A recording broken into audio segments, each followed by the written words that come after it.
రాష్ట్ర వ్యాప్తంగా వికసిత్ భారత్ జీరామ్జీ సభలు జరుగుతున్నాయి.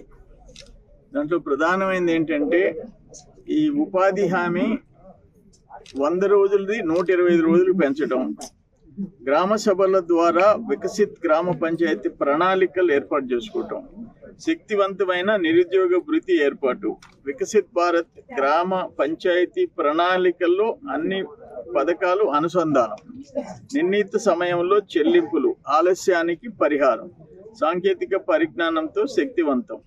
ఇదేంటంటే మెరుగైన హామీ, దృఢమైన నిబద్ధత, సమర్థ పాలన, అదే వికసిత్ భారత్ అని చెప్పేసి గవర్నమెంట్ ఇచ్చిన ప్రోగ్రాం ఇది.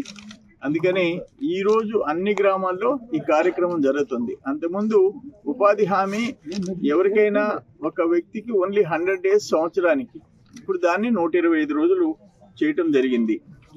అది కాకుండా ఇంకొకటి స్వచ్ఛ సంక్రాంతి చెత్తరహిత గ్రామ పంచాయతీలు డిసెంబర్ 26 నుంచి జనవరి 10 వరకు ఈ స్వచ్ఛ సంక్రాంతి కార్యక్రమం కూడా గ్రామాల్లో, అంటే ఈ శానిటేషన్ పరిశుభ్రత ఉండాలని దాన్ని కూడా చెత్త రహిత గ్రామ పంచాయతీల కింద ప్రోగ్రాం కూడా డిసెంబర్ 26 నుంచి జనవరి 10 వరకు అది కూడా జరుగుతుంది.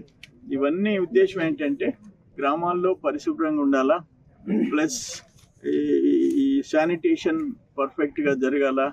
అట్లే ఈ ఉపాధి హామీ ఇప్పుడు కొత్తగా వచ్చిన పేరు వికసిత్ భారత్ జీరామ్జీ, దాని కింద 100 డేస్ నుంచి 125 డేస్ పెరగటం, వాళ్ళకి కూడా ఆ సంవత్సరంలో ఆ 25 రోజులు అడిషనల్గా పెరిగినందువల్ల వాళ్ళకి కూడా నిరుద్యోగ వృత్తిలాగా రావటం, ఎన్ని అడ్వాంటేజెస్ ఈ కార్యక్రమాలు స్టేట్ వైడ్గా ప్రోగ్రామ్ ఇచ్చారు. అఫీషియల్ సిన్సియర్గా చేసుకుంటూ ముందుకు పోతున్నారు. చరిత్ర సృష్టించినోడు ఇప్పుడు ఆ చరిత్రని తిరగరాయబోతున్నాడు. అబద్ధాల గోడల్ని బద్దలు కొట్టి నిజాలను రాగా మీ ముందుంచబోతున్నాడు. నిజమైన వార్తల కోసం వెంటనే డౌన్లోడ్ చేసుకోండి రా యాప్ని.